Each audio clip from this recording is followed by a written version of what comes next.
नमस्कार साथियों, मैं भारत भूषण जॉय युक्त क्लासेस में आपका स्वागत करता हूं। साथियों, आज हम उत्तर भारत का विशाल मैदान के बारे में पढ़ेंगे कि भारत में स्थित उत्तर का विशाल मैदान अपनी क्या स्थिति रखता है। क्योंकि भारत के अंदर अनेक मैदान पाए जाते हैं, लेकिन उन मैदानों को बनाने के लिए किन प्राकृतिक स्रोतों का सहारा लिया गया या प्रकृति ने किस प्रकार उन मैदानों का निर्माण किया, आज हम इसी को पढ़ते हैं कि भारत में उत्तर का विशाल मैदान अपना क्या स्थान रखता है।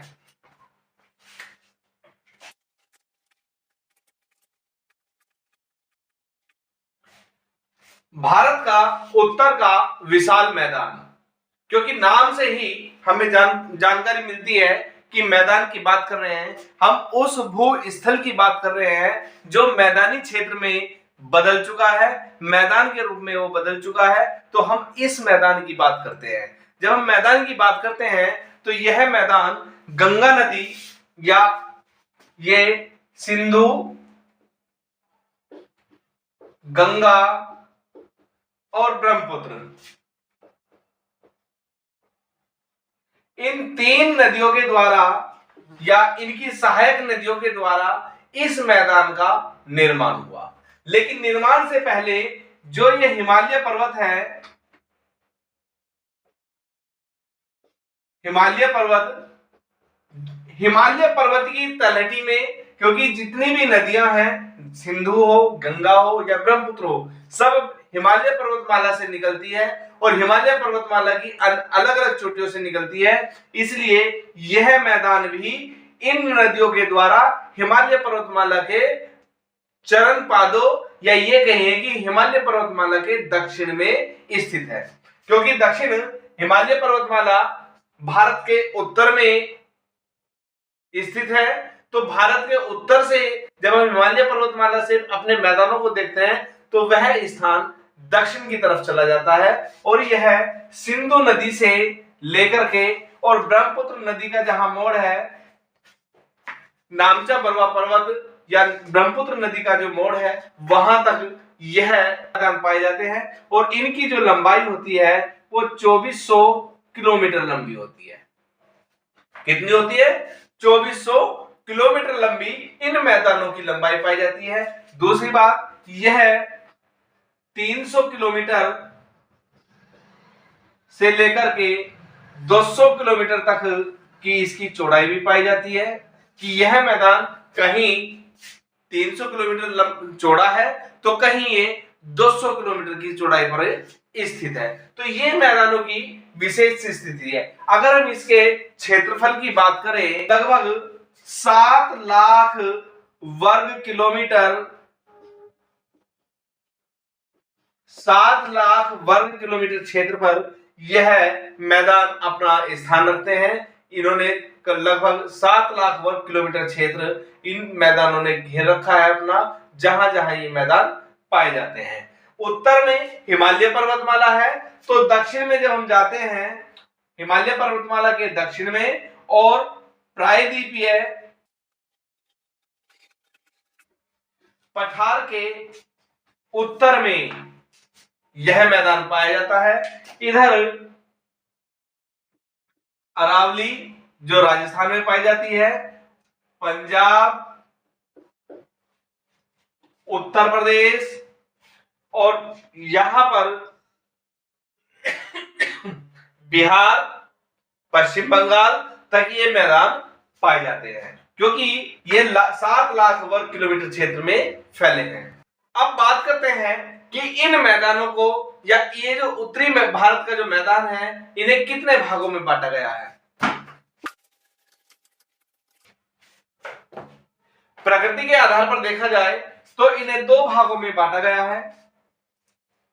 नंबर 1,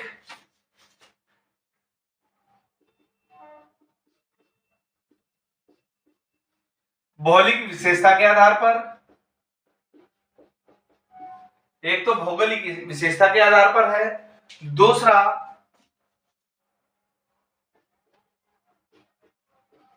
क्षेत्रीय विशेषता के आधार पर। तो ये 2 प्रकार की भौगोलिक विशेषता, क्षेत्रीय विशेषता। जब भौगोलिक विशेषता की बात करते हैं तो यह 4 भागों में बांटा गया है, जिसे सबसे पहले भाबर का मैदान कहते हैं, भाबर का मैदान। दूसरा आता है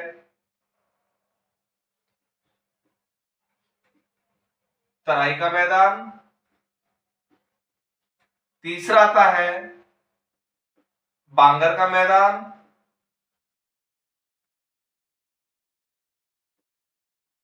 चौथा आता है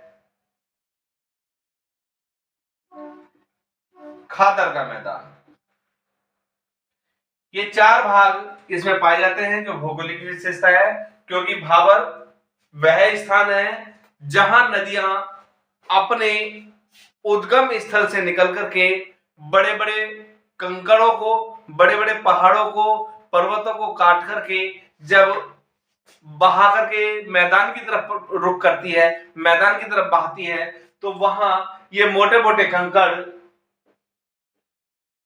इकट्ठा हो जाते हैं। और जब ये इकट्ठा हो जाते हैं तो यह जो जल नदियों के द्वारा जो जल आता है, ये यहां इकट्ठा होने के बाद ये जल यहां पर लुप्त हो जाता है, क्योंकि कंकड़ पत्थरों की जो संख्या है वो अधिक हो जाती है। तो ये कंकड़ पत्थर वाला मैदान होता है जिसे हम भाबर का मैदान कहते हैं। यह भाबर का जो मैदान है ये शिवालिक की पर्वत श्रेणी जो है उसके उत्तर में पाया जाता है, और ये उत्तर में अपना विशाल मैदान का रूप धारण कर लेता है। दूसरा आता है तराई। जब जल यहां से लुप्त हो जाता है, लेकिन तराई प्रदेश में आकर के, क्योंकि पानी छन जाता है, नदियों का जल छन जाता है, छनने के बाद यह तराई क्षेत्र में आ जाता है और यह दलदली भूमि का निर्माण करता है। दलदली जो मैदान है वो उनका निर्माण करता है। यहां पर यह मिट्टी चिकनी मिट्टी होती है और यह बहुत ही मुलायम कोमल पानी वाली मिट्टी होती है जो तराई वाले मैदान में पाई जाती है। नदियों के द्वारा जो मिट्टी लाई जाती है, उन मिट्टी को जब वो प्राचीन हो जाती है तो वो बांगर का रूप धारण कर लेती है और यह मैदानों में बदल जाता है। उसी के साथ खादर, ये नवीन मिट्टी होती है। नवीन क्योंकि नदियों के द्वारा, नदियों के आसपास, नदियों के किनारे के आसपास जब नदियां उफान लेती हैं तो उफान लेने के बाद वो अपने साथ कुछ काप की मिट्टी जब निक्षेप कर देती है, अपरदन के बाद निक्षेपण होता है तो निक्षेप कर देती है, तो यही मिट्टी खादर की मिट्टी के रूप में जानी जाती है। तो ये मैदान के रूप में हमारा विशेष स्थान है। उसके बाद देखते हैं क्षेत्रीय आधार पर। जब हम क्षेत्रीय आधार पर देखते हैं तो इसमें पंजाब का मैदान, जिसके अंदर उसके बाद आता है राजस्थान का मैदान, गंगा का मैदान, और चौथे नंबर पर आता है ब्रह्मपुत्र नदी का मैदान। इसमें भी 4 प्रकार के मैदान पाए गए, पंजाब का मैदान, राजस्थान का मैदान, गंगा का मैदान और ब्रह्मपुत्र नदी का मैदान। जब हम पंजाब की बात करते हैं तो पंजाब के अंदर पंजाब, हरियाणा और दिल्ली, ये तीनों ही सिंधु नदी से लेकर के और यमुना नदी तक का जो मैदान पाया जाता है वो पंजाब के मैदान के नाम से जाना जाता है। और इस मैदान की जो क्षेत्रफल है वो 1.75 वर्ग किलोमीटर है। कितना है? 1.75 वर्ग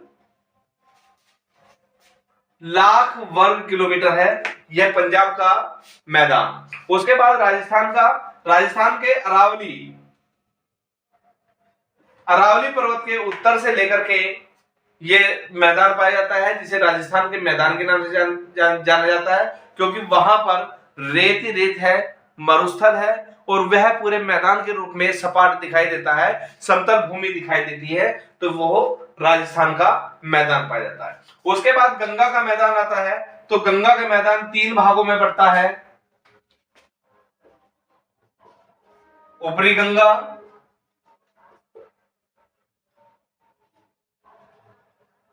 मध्य गंगा